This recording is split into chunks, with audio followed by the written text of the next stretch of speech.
It was a freezing March evening in Manhattan when Eleanor Brooks sat alone at a corner table in the Grand Orion, a glittering restaurant where Wall Street sharks and old money socialites came to flaunt their fortunes under chandeliers that cost more than most people's homes. Eleanor, 35, had built her real estate empire from scratch after leaving a childhood in foster care that she never spoke about.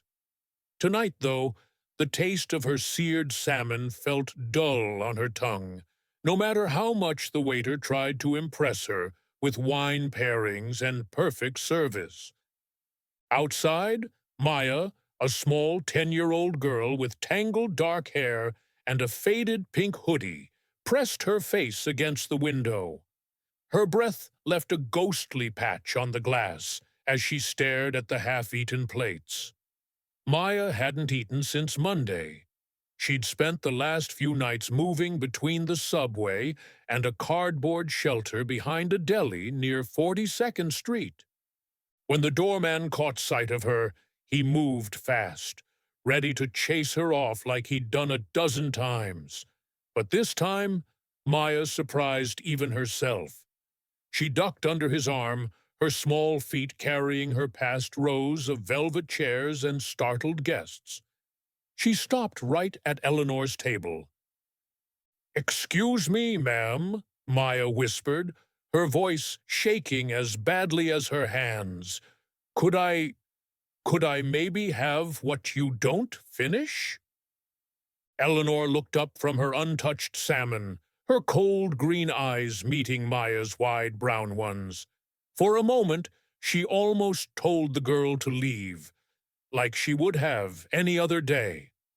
But something in that small, desperate face broke through the iron shell Eleanor wore like armor. "How long since you ate?" Eleanor asked softly, surprising herself with the gentleness in her voice. Maya swallowed hard. 3 days, I think. I had some crackers from a trash can on Monday." Eleanor's throat tightened. The waiter appeared at her side, frowning at Maya like she was a stray dog that wandered in from the street. "Ms. Brooks, shall I—" "No," Eleanor said, her voice firm as stone. She gestured to the chair beside her. "Sit, bring her a plate. And a hot chocolate, too, extra whipped cream." The waiter froze, his perfect posture stiff with disbelief. "Ma'am, this isn't—" "I said now." Eleanor didn't raise her voice, but the edge in her tone made the waiter scurry off. Maya glanced at the fancy napkin, the polished cutlery, then at Eleanor. "Are you sure, ma'am? I can sit on the floor. I don't want to mess anything up." "You'll sit right here next to me." Eleanor pulled the chair closer. She watched the child climb into it, tiny legs dangling. The moment Maya sat down, the tension in the room shifted. Some guests pretended not to stare, but Eleanor could feel the eyes, the silent judgment rolling off pearls and cufflinks. As the food came, Maya's eyes grew so big that Eleanor had to look away before the lump in her throat turned to tears. She never cried. Not for her mother when she left. Not for her father when he overdosed in a shelter upstate. But this child, she was different. Between greedy mouthfuls, Maya paused. "Why are you being nice to me?" she asked through a mouthful of warm bread. Eleanor didn't know how to answer at first. She watched Maya tear into the salmon, the mashed potatoes, the hot chocolate, leaving a little mustache of cream on her lip. Something raw and old inside Eleanor stirred. A memory of nights she'd slept hungry too, back when no one looked twice at a skinny girl in a shelter bed. "I don't know," Eleanor said finally, her voice low so no one else could hear. Maybe because I wish someone had done it for me. Maya's eyes flickered with something that might have been hope, or maybe it was just the warmth returning to her thin face. Thank you, ma'am. I promise I'll be good. I won't get you in trouble. Eleanor reached out, brushing a crumb off Maya's cheek with a trembling finger. You're not trouble, sweetheart, she said, surprising herself again. You're just hungry, and tonight you eat like you belong here. And as Maya took another sip of her chocolate, Eleanor knew, deep down in that part of her that she thought money had buried forever, that this dinner was about to change both of their lives in ways neither of them could ever imagine. Maya ate like she was afraid the food might vanish if she looked away for even a second. Eleanor sat beside her, not touching her own plate, just watching the girl's small hands scoop mashed potatoes with a silver fork too big for her tiny fingers. The restaurant staff kept glancing over, whispering among themselves. Eleanor didn't care. For once in her carefully controlled life, she didn't care who was watching. She only cared that Maya's shoulders were no longer shivering, that her cheeks had a bit more color than they did 10 minutes ago. When Maya finally leaned back, her eyelids heavy and her plate spotless, Eleanor noticed how tiny the girl looked in that oversized velvet chair. She could see the exhaustion pulling Maya's eyes down, even as she struggled to stay awake. "Where are you sleeping tonight?" Eleanor asked softly, though she already dreaded the answer. Maya's gaze dropped to her empty mug. "Usually behind the deli on 42nd. Sometimes the subway if the weather's too bad, or the bus terminal. Security always chases me out, though, so I just move around." A strange ache spread through Eleanor's chest. She had signed real estate deals worth millions in this very restaurant. She'd brokered hotel buyouts that pushed entire families onto the street. Yet here she was, listening to a child calmly explain how she survived New York's winter nights alone. "Where's your family, Maya?" Eleanor asked, her voice low but careful, like she was afraid the question might break the girl. Maya shrugged. "Don't know my dad. Mom got arrested last year. Drugs, I think. I went to stay with my uncle, but—" She stopped, staring at the polished floor as her small fingers twisted the edge of her sleeve. "He wasn't nice, so I left." Eleanor didn't push for details. She didn't need to. She could guess the truth between the words.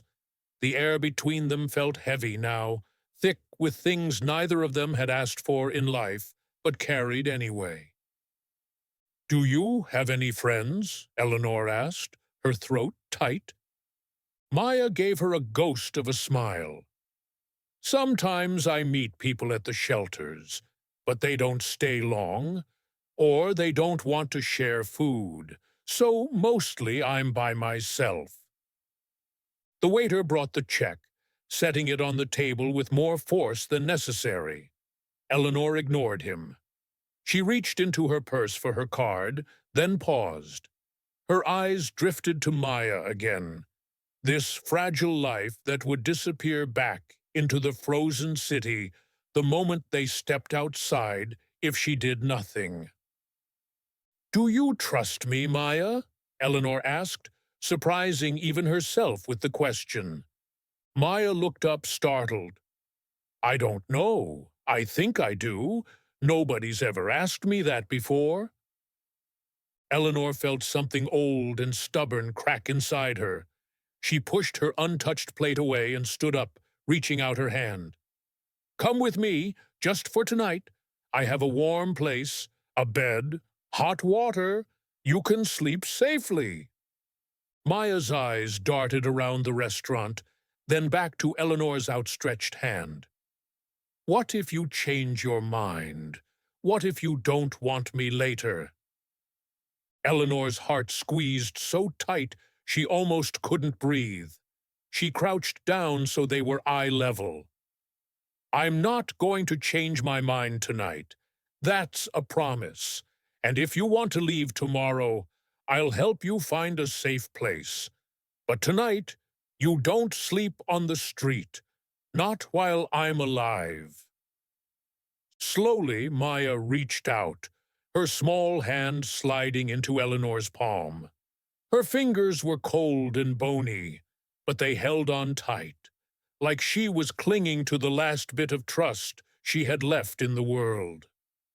The doorman opened the door for them without meeting Eleanor's eyes. Outside, the wind howled down Fifth Avenue, rattling the bare trees and whipping at Maya's thin hoodie. Eleanor pulled her own wool coat off and draped it over Maya's shoulders. As they stepped into the back seat of Eleanor's waiting car, Maya curled up beside her, half hidden in the oversized coat. Eleanor looked out the tinted window, the lights of the city blurring into streaks of gold and blue. For the first time in years, she felt like she was exactly where she needed to be. She didn't know what tomorrow would bring, but tonight she knew one thing for certain. She wasn't going to let go of Maya's hand. Not now. Not ever. The ride uptown was quiet, except for the hum of the tires over wet pavement and the occasional honk drifting through the city that never really slept. Maya leaned against Eleanor's side, her eyelids fluttering open and shut like she was fighting sleep, but losing the battle. Eleanor kept her arm around the girl's small shoulders, feeling how tiny she was under the heavy coat. She gave her driver, Alan, a look through the rearview mirror. He was an older man who'd driven Eleanor for nearly 5 years but never asked questions he shouldn't. He raised an eyebrow at the sight of Maya but said nothing, just nodded once and turned his eyes back to the road. They pulled up to Eleanor's brownstone on the Upper West Side, a historic building she'd restored herself, brick by brick.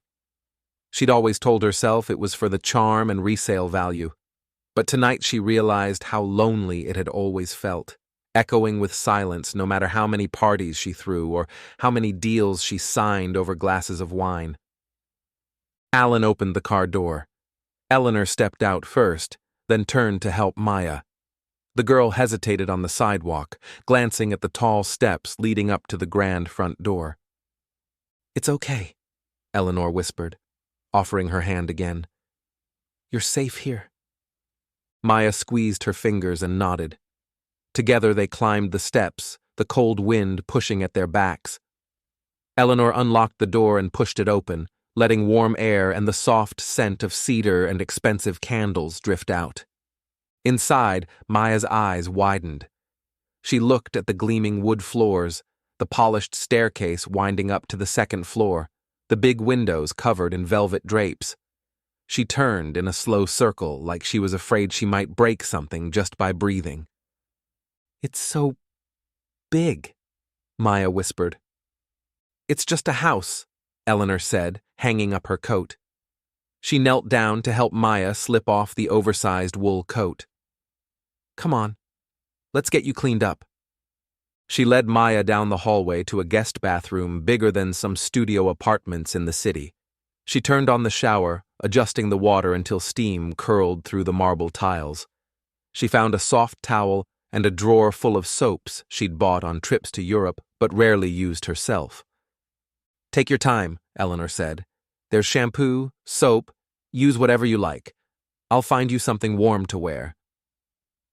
Maya touched the glass shower door, watching the steam bead up. "Thank you," she murmured, voice so small Eleanor barely heard it. Eleanor closed the door gently behind her and leaned against the wall in the hallway. She took a deep breath, trying to settle the swarm of thoughts fighting in her head. What was she doing? She barely had time for her own life, her work, her investments, the charity board she signed checks for but never attended. But when she pictured letting Maya go back out there, Back to the concrete and the cold and the danger. She knew she couldn't do it. She wouldn't. She went upstairs to her bedroom and rummaged through her dresser. She found a soft t-shirt and a pair of lounge pants that might hang off Maya like a tent, but at least they were warm and clean. When she came back down, she heard the water shut off. A few minutes later, the bathroom door cracked open. Maya peeked out, her wet hair slicked back, her cheeks pink from the hot water. For the first time, Eleanor saw her as she really was, a child. Just a child. Not a street ghost or another faceless problem for someone else to fix. "These might be a little big," Eleanor said, handing her the clothes. Maya hugged them to her chest like they were made of gold. In the guest room, Eleanor turned back the thick blankets and fluffed the pillows. Maya climbed in carefully, her small hands smoothing the comforter over her shoulders. Eleanor knelt by the bed, brushing a damp strand of hair off Maya's forehead. "Sleep. You're safe now. Tomorrow we'll figure out what comes next." Maya blinked at her, eyes heavy but searching.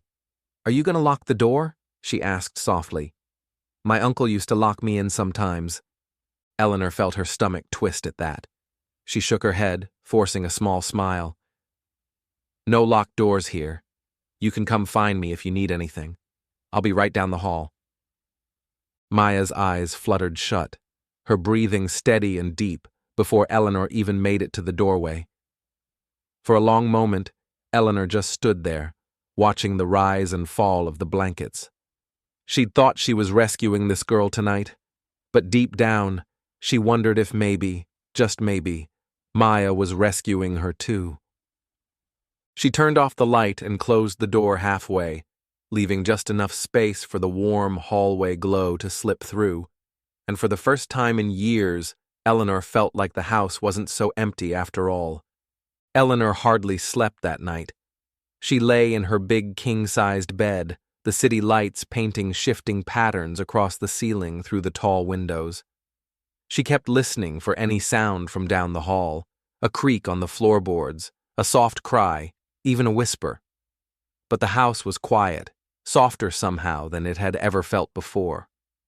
Around 3 a.m., she got up and padded barefoot down the hallway to peek through the cracked guest room door.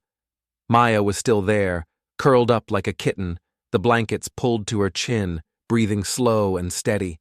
A tiny piece of peace in a world that had shown her so little. Eleanor leaned against the doorframe, arms crossed over her chest. She wondered what her board of directors would say if they could see her now. Real estate queen, who'd once sold an entire Brooklyn block to developers without blinking, now standing guard over a sleeping child she'd found hungry in a restaurant. She knew she should feel foolish, but she didn't. In the morning, sunlight filtered through the blinds and lit up the living room where Eleanor sat with a mug of coffee she'd barely touched. She heard small footsteps on the stairs and looked up to see Maya, wearing the too big t-shirt and pants, peeking around the corner like she half expected to be told to leave. "Good morning," Eleanor said gently, trying out a smile that felt rusty but real. Maya's eyes darted to the floor. "Morning." She hugged her elbows. "Do you want me to go now?" Eleanor's heart sank at how automatic the question sounded, like the girl expected kindness to expire with the dawn. She shook her head. "You don't have to go anywhere.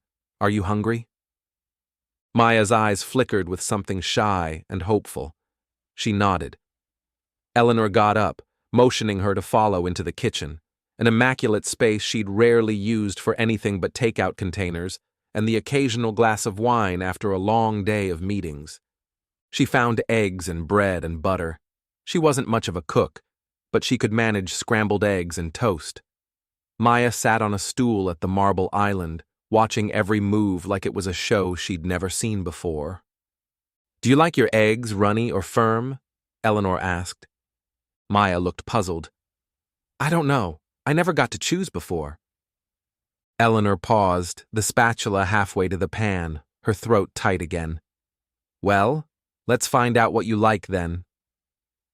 Maya ate slowly at first, like she couldn't believe it was really for her. Then she ate fast, biting into the toast with a soft laugh when butter dripped onto her sleeve. Eleanor made another plate without asking, just watching the girl's small face light up when she saw more food. When Maya was done, she sat back, looking sleepier than before, like the warmth of the house and the full belly were weighing her eyelids down. Eleanor poured herself a fresh coffee and sat across from her. "I need to ask you something," Eleanor said, trying to keep her voice calm, gentle. "Do you want to stay here for a few days, just until we figure out what's next for you?" Maya's eyes snapped wide open. "You mean live here?" Her voice was so small it barely reached Eleanor across the island. For now, no locked doors, no one hurting you, just safety, warm bed, food. You don't have to decide right now. Maya's lip quivered. You don't even know me, she whispered. What if I steal something? Or run away? Eleanor's chest ached at the fear in her voice. Then we'll deal with it. But I don't think you will. I think you're just tired of running. Maya studied her face for a long time, searching for the lie she clearly expected to find but didn't. At last, she nodded, blinking fast like she was fighting tears. Okay, she whispered. Just for a few days, Eleanor reached across the counter, covering Maya's small hand with hers. Just for a few days, she agreed, though deep down she already knew there was no going back, and as Maya's fingers curled around hers, Eleanor felt something settle inside her. Something she hadn't felt in years, like maybe, finally. She was exactly who she was meant to be. The days that followed felt like living inside someone else's life. Eleanor still went to her office tower downtown, but her mind wasn't there. Her thoughts kept drifting back to the brownstone, wondering if Maya was warm enough, if she'd found the snacks Eleanor had left on the kitchen counter, if she'd fallen back asleep curled up on the couch with a blanket Eleanor had owned for years but never really used. She'd hired a housekeeper, of course, Mrs. Jenkins, an older woman who came in 3 times a week to dust, water the plants, and stock the fridge with Eleanor's preferred bottled juices and organic salad mixes. Mrs. Jenkins didn't say much when she found Maya perched on a bar stool that first morning. She just gave Eleanor a knowing look, the kind that made Eleanor feel oddly small and strangely protected at the same time. On the third day, Eleanor came home early. She found Maya curled up on the big living room rug, drawing with a cheap pen she'd found somewhere and the back of an old envelope. She looked up, startled, when Eleanor set down her briefcase.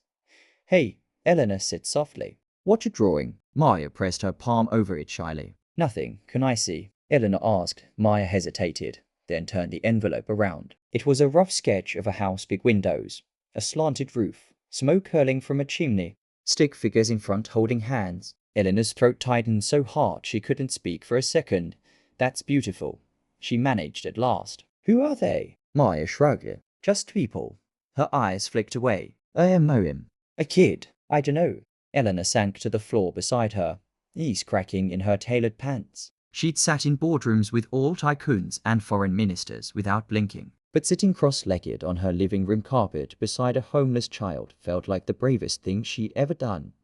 "You like to draw?" she asked. Maya nodded. "When I can find paper." She paused. They don't let you keep stuff in the shelters. "People take it." Eleanor brushed a lock of Maya's hair off her cheek. "Would you like some real paper?" And pencils? "We could go to a store tomorrow. You could pick anything you want." Maya's eyes widened, suspicion flickering through the hope. "For me, for you," Eleanor said. "Only for you, that night." Eleanor sat awake again, laptop open beside her untouched glass of wine. She should have been answering emails about a property in Chicago or finalizing the sale of a new development in Queens. Instead, she was Googling foster care laws, emergency guardianship, how to keep a child safe when the system had failed them once already. She didn't trust the system. She knew it too well. She'd crawled through it herself once, when she was no older than Maya. She knew how quick they were to blame the child for things that were never the child's fault. How they put you in houses with people who smiled when the social worker came and slammed doors when they left. The next morning, Eleanor brewed hot chocolate instead of coffee. Maya padded into the kitchen, still wearing Eleanor's old t-shirt, like it was a blanket she could hide in. She sat down silently, waiting to see if she was allowed. Eleanor poured the chocolate into a mug and set it in front of her. "After breakfast," she said, "how about we go to the bookstore? Get you some art supplies, maybe some books, or clothes that actually fit." Maya's fingers curled around the warm mug. She didn't look up. "What if they don't let me stay?" she whispered, voice so tiny it hurt to hear. "What if they come and take me away?" Eleanor knelt next to her, one hand resting on Maya's small shoulder. "I won't let anyone take you," she said, her voice low but solid as bedrock. "Not while I'm here. Not while I'm alive." Maya met her eyes, then really met them. For a second, Eleanor saw it, that fragile, flickering thing that she'd lost in herself long ago. "Hope." She squeezed Maya's shoulder gently, as if to promise that whatever came next, they would face it together. And maybe, just maybe, neither of them would ever have to feel alone again. The bookstore smelled like fresh pages and roasted coffee drifting over from the CAF tucked into the corner. Eleanor hadn't stepped into a place like this in years. She usually ordered everything online or had an assistant pick up whatever she needed. But today she wanted Maya to see the shelves for herself, to touch the spines and flick through pages. To choose, Maya walked a half step behind Eleanor at first, Clutching the sleeve of her coat like it was a lifeline. The bright lights, the warm chatter, the endless rows of books, it was all too much for a girl who'd spent so many nights in the cold. "Go on," Eleanor said gently, nudging her forward. "Pick something you like." Maya's eyes flicked. Up, wide and uncertain. "Anything? Anything." Maya's steps were timid at first, then more confident as she drifted into the children's section. Eleanor watched from a few feet away, pretending to browse a display of bestsellers while her eyes stayed locked on Maya. She saw the way the girl's fingers skimmed each colorful cover, as if testing whether it was really real. An employee came Over a college kid with shaggy hair and a name tag that read Casey. He glanced at Maya's baggy clothes, the sleeves too long, the pants rolled up twice at the ankles. His polite smile faltered for a moment, but when he caught Eleanor's sharp look, he pasted it back on. "Need any help finding something?" he asked Maya, his tone careful now. Maya looked at him, then at Eleanor, then back at the shelf. "Do you have any books about drawing?" she asked, her voice barely above a whisper. Casey brightened. "Sure, right this way." He led her to a low shelf stacked with sketchbooks and simple art guides for kids. Eleanor followed at a distance, listening as Maya asked shy questions about pencils and markers. 30 minutes later, they stood at the register. Maya held a small stack in her arms, a blank sketchbook, a tin of colored pencils, an eraser shaped like a cat, and one slim how to draw book with animals on the cover. She clutched them so tightly her knuckles were white. To the counter, Casey rang them up, pretending not to stare at Eleanor in her tailored coat or at Maya's shoes that were a size too big. Eleanor handed over her card without flinching at the total. She could have bought the entire store 10 times over, but this pile of supplies felt more precious than any real estate deal she'd ever signed. Outside, the wind hit them the moment they stepped onto the sidewalk. Maya hugged the paper back to her chest like it might blow away if she loosened her grip for even a second. They stopped at a diner 2 blocks away, one of those chrome and neon spots that smelled like bacon grease and burnt coffee. Eleanor ordered pancakes for Maya and a cup of tea for herself. Maya sat across from her in the squeaky red booth, the bag of art supplies on the seat beside her like a tiny treasure chest. She poured too much syrup on the pancakes, but ate every bite, her eyes flicking up to Eleanor's every so often, like she was checking that she was still there. "Still real? Do you ever draw?" Maya asked suddenly, her voice shy but curious. Eleanor smiled faintly, stirring her tea. "Not really. When I was your age, I liked to sketch houses. Big ones, with gardens and swings and warm lights inside." She paused, surprised at the memory bubbling up. "I guess I always wanted a house that felt safe." Maya poked at the last pancake with her fork. "Did you ever get it?" Eleanor looked at her. Really looked. This tiny girl in an old sweatshirt and borrowed pants, clutching a paper bag of cheap pencils like it was a crown jewel. "I think maybe I did," she said softly when they got home. Maya disappeared into the guest room with her new treasures. Eleanor heard the soft scratch of pencils behind the half-closed door. The house felt alive for the first time in years, like something warm had started to grow in all the cold spaces Eleanor had tried to fill with marble counters and designer furniture. Hours later, Eleanor knocked lightly. "Maya?" "You hungry?" "No." "Answer." She pushed the door open and found Maya asleep on the carpet, her head resting on the open sketchbook, colored pencils scattered around her like candy. She was so peaceful it made Eleanor's heart ache in a way she hadn't known it could. Quietly, Eleanor draped a blanket over her small shoulders. She lingered for a moment, brushing a stray pencil aside so it wouldn't poke her when she moved in her sleep. For a long time, Eleanor just sat there on the edge of the bed, one hand resting on Maya's back, feeling it rise and fall with each gentle breath. She didn't know how to fix the past for Maya or for herself, but maybe she could make sure the future was softer, warmer, and for the first time since she could remember, Eleanor hoped that tomorrow would come. Morning sunlight spilled through the guest room window, catching on the bright scribbles in Maya's open sketchbook. Eleanor had fallen asleep sitting beside her on the edge of the bed, her back aching from the awkward position, but her heart strangely calm. She hadn't planned to stay all night just to make sure Maya felt safe enough not to bolt. But she must have drifted off watching that small figure breathe softly under the blanket. Maya stirred first. Her eyes fluttered open, landing on Eleanor's slouched form. For a heartbeat, panic flickered across her face like she was back in some cold bus station corner, half expecting to find herself alone again. But then she saw Eleanor's soft smile, and her tense shoulders dropped. "Hey, sleepyhead," Eleanor murmured, stretching her stiff neck. "Hungry?" Maya nodded. "Yeah." She sat up and brushed a colored pencil off her pillow. "Did you stay here all night?" Eleanor hesitated, then nodded too. "I guess I did." They went downstairs together, Eleanor's hand resting lightly on Maya's back as they moved through the warm brownstone. It still smelled faintly of the takeout noodles Eleanor had ordered the night before, half-eaten now, forgotten when she'd gone upstairs to check on Maya and never come back down. In the kitchen, Eleanor cracked eggs into a bowl while Maya sat at the counter, a sketchbook open again, pencil moving in slow, careful strokes. She was drawing a house again, but this one looked familiar. It had Eleanor's big windows, the brownstone steep steps, and a small figure in the doorway with a round face and white eyes. "That's us?" Eleanor asked gently, glancing over her shoulder. Maya nodded shyly. "If that's okay." Eleanor felt something deep in her chest swell and ache all at once. "Yeah," she whispered. "That's more than okay." They ate eggs and toast. Eleanor made Maya laugh for the first time, really laugh, when she burned a piece of toast so badly it looked like a piece of coal. Maya giggled behind her hand, and Eleanor pretended to be offended, tossing the blackened toast dramatically into the trash. After breakfast, Eleanor knew she couldn't put it off any longer. She set her plate in the sink and turned to face Maya, who was wiping syrup off the counter with the edge of her too big sleeve. "Maya," she said, her voice careful, "there's something we need to talk about."